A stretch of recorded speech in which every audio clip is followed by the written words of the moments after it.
It's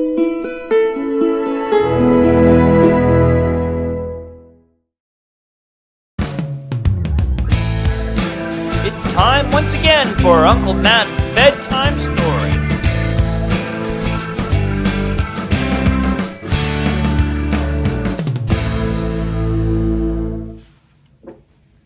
Hello everybody, it's Uncle Matt and I'm here to read you another bedtime story. Today is International Wolf Day. Yep, International Wolf Day. Do you know any wolves? Do you have any wolves in your family? Maybe you were part of a wolf pack. What are you talking about, Uncle Matt?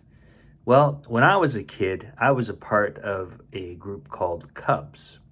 And they were a bunch of wolves. Like, it was a youth group kind of thing that we learned a lot of cool skills. Nowadays, in Canada anyway, wolf cubs are boys and girls. They have not separated kind of groups, but they have groups that are together. And they do things together. So I thought I would find a story that talks a little bit about wolves for International Wolf Day. And I found one, and it looks like it's a Canadian story, Lesson for the Wolf, by Rachel and Sean. Now, forgive me here, I'm going to zoom in on the name. Rachel and Sean Qitsualik-Tinsley, illustrated by Alan Cook. And this story, Canadian in nature, was copyright in 2015. Lesson for the Wolf. Are you ready? Here we go.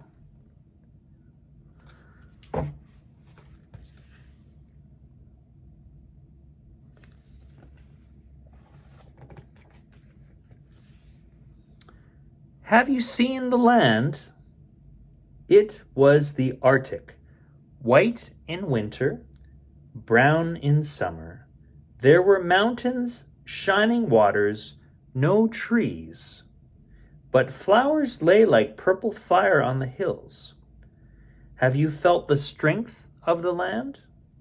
Its strength was its life, and that life was tied to every other life that flew, swam, or ran.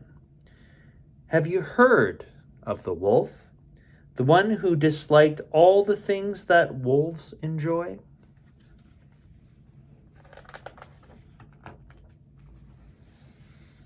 Wolves dream of running free, but this wolf did not want to run. Wolves love to play, yet this wolf had no interest in the sports of his brothers and sisters. Without him, the pack ran and played under a grand sky, and if you played under that same sky, you know what a joy it is.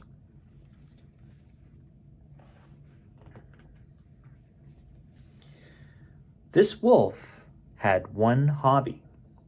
He liked to study other animals. He crept up on caribou but did not chase them. He sat and envied their tall, curving antlers. He watched wolverines and admired their fine, bushy tails. He found an owl's nest and spied on the mother, who sat on her eggs. Her white feathers were lovely. In time, the wolf no longer spoke to his brothers and sisters. They grew annoyed with him. He participated very little in hunts.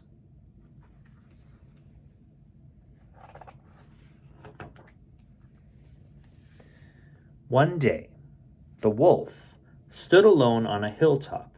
His heart felt like it was breaking.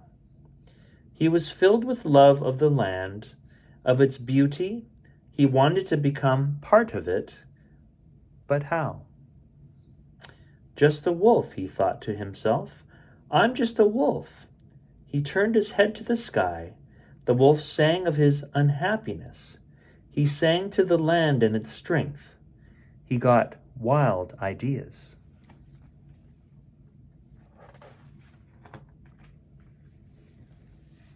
The wolf went and collected some fallen caribou antlers. These were easy to find. There were many caribou, and they shed their antlers every year. The wolf decided that if caribou didn't want such lovely antlers, he could find a use for them. He grabbed the best pair in sight. Then the wolf scrounged up a bit of wolverine hair. This was unpleasant.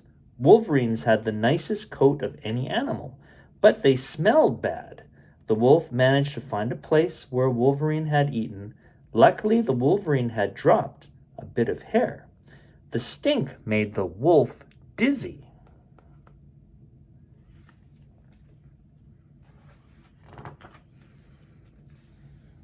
Finally, the wolf worked up the courage to steal an owl feather.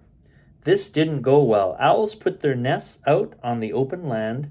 The wolf thought that he might find a feather in such a nest, but when he came near, the father owl swooped at him with sharp talons. Luckily, the angry bird dropped a feather. The wolf snatched it up and ran without looking back.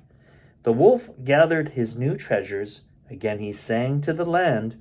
With all his broken heart he sang, and his own life moved with the life of the land.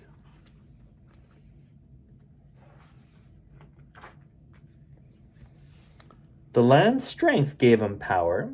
With that power in him, he pushed his head against the stubs of antler. There was a blur as they became part of him. He raised his tall antlered head with pride. The wolf placed the wolverine hairs near his tail. Instantly, his tail became orange and black, bushy, beautiful. It was the tail of a wolverine. Lastly, the wolf rolled himself on the stolen owl feather. In a couple of heartbeats, the fur of his body began to change. Soon it was smooth, purest white, mottled with black. He was covered with snowy owl feathers. The wolf yipped in delight. Happy at last, he played under the grand sky. He was now perfect, a mixture of the animals, all the animals he had so admired.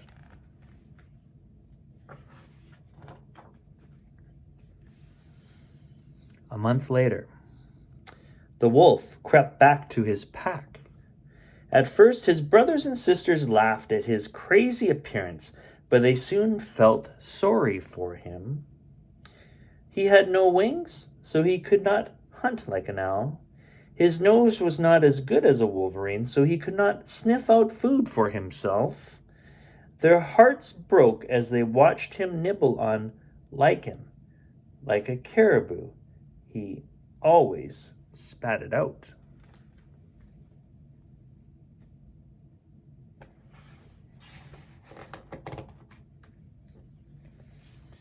The pack tried to leave a bit of food for him, but he always ran from them crying, "I'm not a wolf anymore." Secretly, he was embarrassed that he could not survive on his own. If he returned, ate their food, what would they think of him? He thought that they might laugh some more. He could not bear evil laughter, especially from those he loved. He was starving.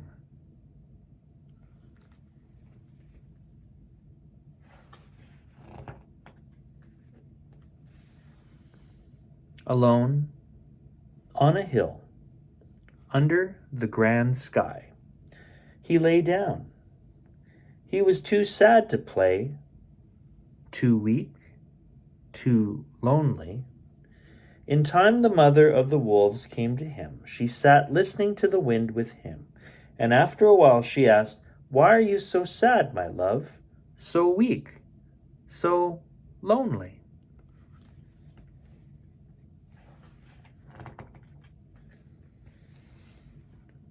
"Oh, mother," he wept, "I only wanted to be beautiful, but I was just a wolf."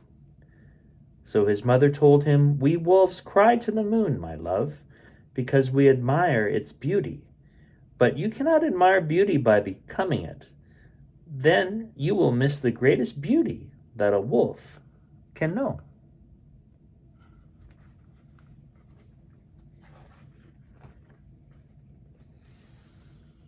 The wolf told her, that he did not understand. "It is better shown than told," said the mother of the wolves. Then she called over the wolves' brothers, his sisters. She called even old ones and pups. No one laughed as they gathered around him. Instead, they sang in the way wolves do. They sang to the land, and its strength was moved by their love for him, and the land undid all the changes it had made. The wolf healed. In time he hunted with his pack. He even played with them under the grand sky.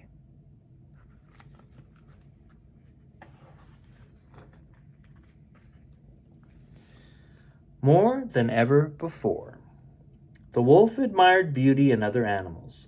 Even though he hunted for food, yet he never again wished for change. He came to see beauty in a wolf's life, for he now saw himself through the eyes of the pack. He was a wolf, and that in itself was admirable.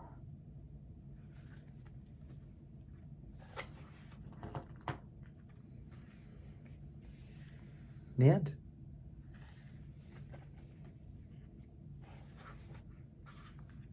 Wow. Lesson for the wolf. What a great story. That's all the time we have for Uncle Matt's bedtime story. I hope you enjoyed that story, and I'll see you next time. Bye for now.